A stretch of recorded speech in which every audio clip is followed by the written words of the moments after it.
келечектин залкары, келечектен көптү үмүттөндүргөн мыкты аткаруучу, мыкты обончу жаш калемгер дейбизби, кыскасы көп кырлуу талант деп айтсак болот. Байык Шегендербиев бүгүн биздин студиябызда конокто. Саламатсызбы? Кутман таңыңыз менен.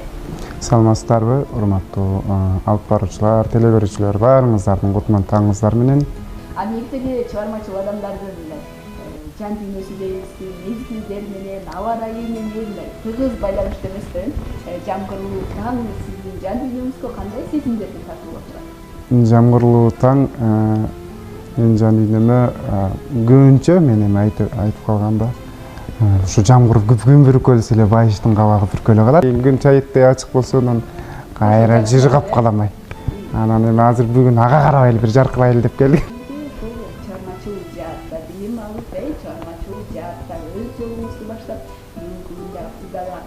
Чыгармачылык менен тынымсыз алектенип жаткан учуруңуз экен.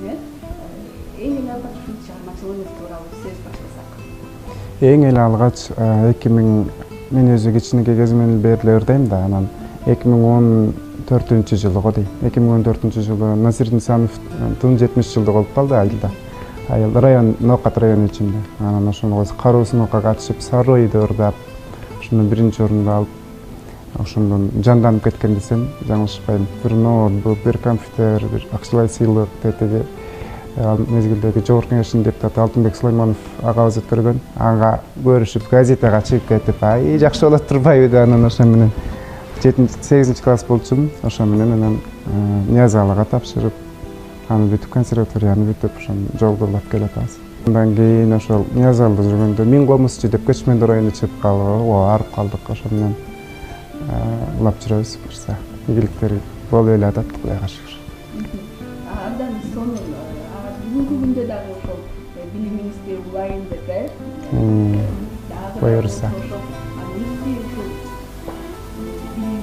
Алган сайын, же болбосо көптү билген сайын, дагы көптү биле элекмин деген ой адамда боло берет эмеспи? Адам нерсе сизде дагы болуп келет. Ой, адам канча болсо деле болсун дей берет турбайбы?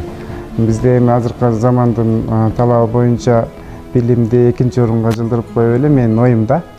Билимди экинчи орунга жылдырып коюп эле, акчанын артынан кубалап калдык да, анан акча болсун дегендей эле мындай билимди түшүнгөн кишиге ушундай бир пайдасы тиет, кийин бир мындай эл кишиси болоюн десең, эмгектенишиң керек деген эле сөз да. Ал эми ушул жаш калемгер деп дагы айтып өттүк, мыкты чыгармалардын, мыкты ырлардын автору деп.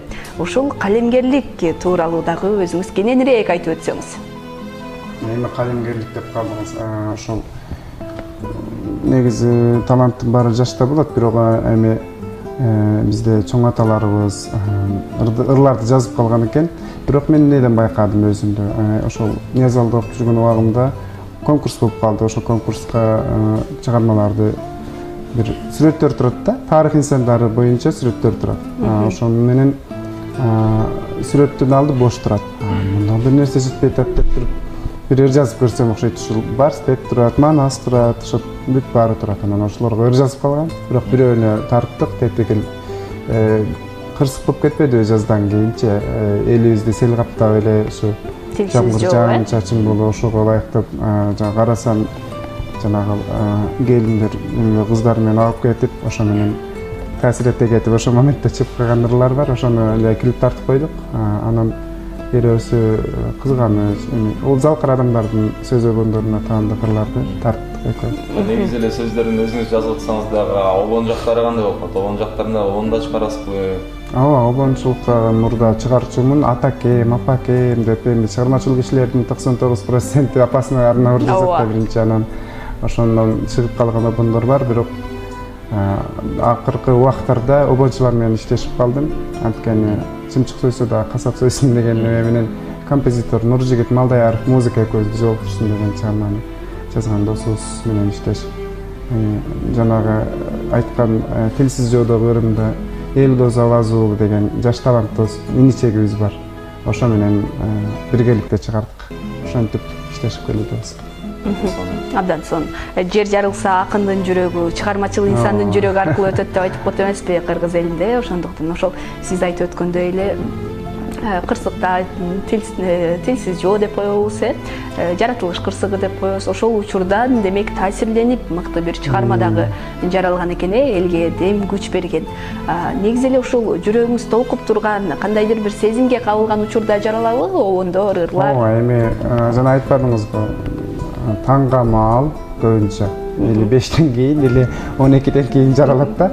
Эмне дегенде ошол маалда тынчылык, башка мен оюмча да, ошол маалда тынчтык өкүм сүргөн маалда башка адамдар мышет этпейт, не азайып калат, ошондой ызы чуу азайган убакта бир убакытта турсам эле эртең менен эле анан чымчыктар сайрап атыптыр да вообще эле.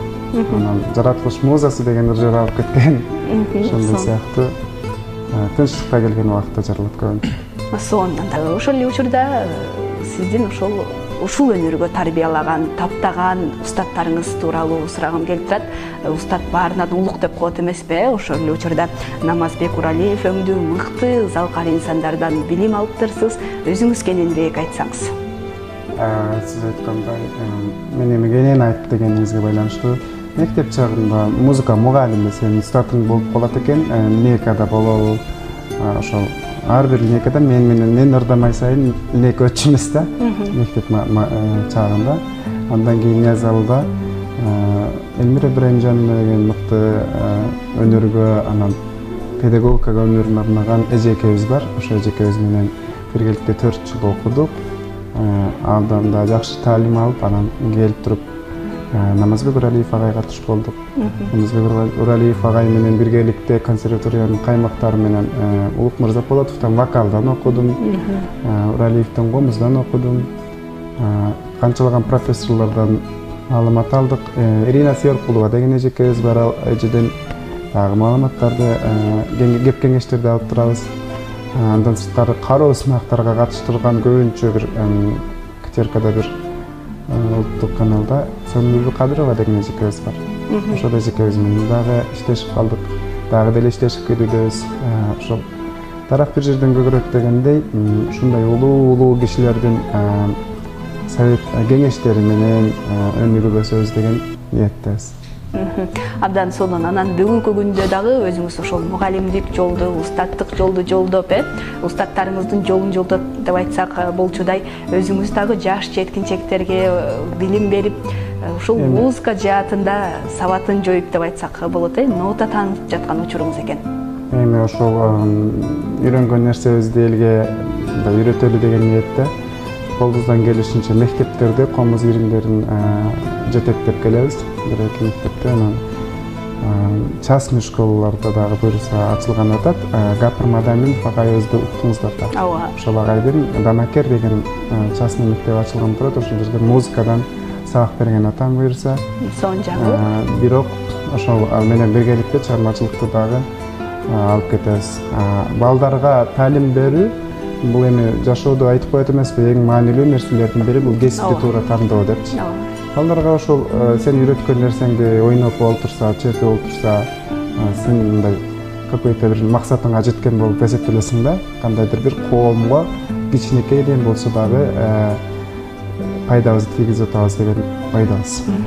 Негизи эле өзүң билген нерсени бирөөгө үйрөтө билүү дагы чоң искусство деп айтсак болчудай экен. Мисалы көп улуу таланттар өздөрү мындай өзүнүн кесибин мыкты деңгээлде билген менен үйрөтө билүү дагы бир өзүнчө жөндөм экен да. Анан мугалимдиктин дагы мындай ош кыйш жактары тууралуу сөз кылсак, өзүңүзгө жаккан эмнеси менен кармап турат сизди? Же болбосо кыйынчылыктары кайсыл учурда? Кече күнү сабак өтөйүн деп атам. Анан 50 школада мектепте. Кандайдыр эле орто мектепте комуз иримде. Анан жөн эле жана жүзүлөр чыйпылдагандай жана 1-класстардын жанында туруп калыптырмын да. Чыгып кыйкырайын десем кыйкыра албайм, өтөйүн десем же өтө албайм. Ошондой убактарда эмнеге бул жерде жүрөм деп деле кетет кишичи. Анан бирок жанагы айтып кеткендей, бирөө бир нерсени үйрөнүп калса, сенин атыңыз чыгып калса, бул дагы бир тармак өзүнчө. Бул методика өзүнчө бир жөндөм, сиз айткандай. Анан аткаруучулук, чеберчилик өзүнчө бир жөндөм да. Бизде эки багытта берет да. Бири методик мугалим тарабы, бири аткаруучулук тарабында берет да, дипломдо делечи. Ошондуктан экөөнү тең алып кеткенге аракет кылыш керек. Мен консерваторияда өзү катчылык боюнча иштеп келем. ошол жерди бүтүп эле жана улуу устат деп айтпадыкпы башында. Ошолордун сап башында Муратбек Акимович Бегалиев турат. Ошол менен кирип, мен негизи консерваторияга кирген убакта ырчы болом деп кирсем, анан Бегалиев айгомузду бүтпөдүңбү, ырчылыкты деле кошумча алып кете бересиң. Ырчы болуп сен Мирбек Атабеков же тетиги Гүлнур Сатылгановадай болбосоң, жаштар чыгат, анан сен калып кеткенден ордуна муну кошо кеп деп туруп келип кеңештердин 1,5 сааттай кеңешин айткан. Ошондуктан мен тияка отуруп калгам. Ырчылык билдирет. Негизи эле өзүңүздүн жан дүйнөңүз кандай ырларга көбүрөөк жакын? Мен азыр айта кетейин, ошол айткандай эле оор басырыктуу ырларды, анан маанилүү мазмундуу жагынан ырларды ырдап келем. Бирок деген жагы бар. Бирок азыркы замандын талабына ылайыкташылып өзгөрүү керек болуп аткан убагыга дейм. Жакында бир Чолпон Мелисбекова эжекебиз бир ырды сыныштап калды. Буюрса көрүп калсаңыздар көрөсүздөр, буйруп калса. Алды карасам рэп чыгармачылык иши болгондон ар тараптуу. Мен эми бир айта албайм да. Оор басырыктуу дегени менен ошого эле жатып кой.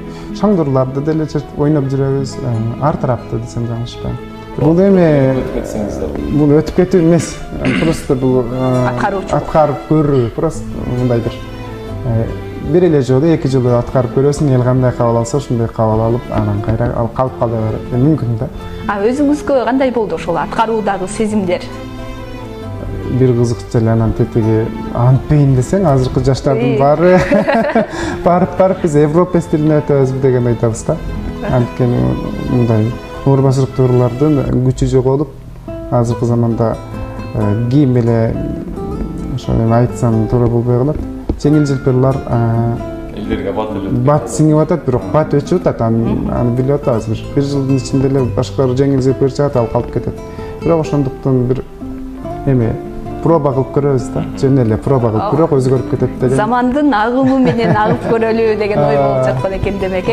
Келиңиз, ыраазычылык билдирели, чыгармачылык бийиктик каалайбыз, чыгармачылык эрибүү каалайбыз.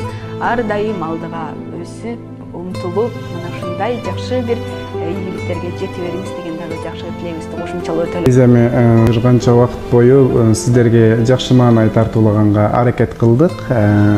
Эл тараза, эл сынчы, эгерде эл ушундай жактырып, алдыга сүрөп турса, чыгармачыл кишилерге мындан өткөн жакшы маанай бере турган вакыт жок десек жаңылышпайбыз. Ошондуктан сиздер биз менен болуңуздар. Биз сиздер үчүн дайыма кызматта болобуз. Абдан сонун, сизге дагы ишиңизге ийгиликтерди каалайбыз. Мыкты талант ээси, буюрса келечектен көптү үмүттөндүргөн таланттуу жигитибиз Байыш Эгембердиев бүгүн бизде конокто болду. Биз болсо сапарыбызды алдын көздөй уланта берели.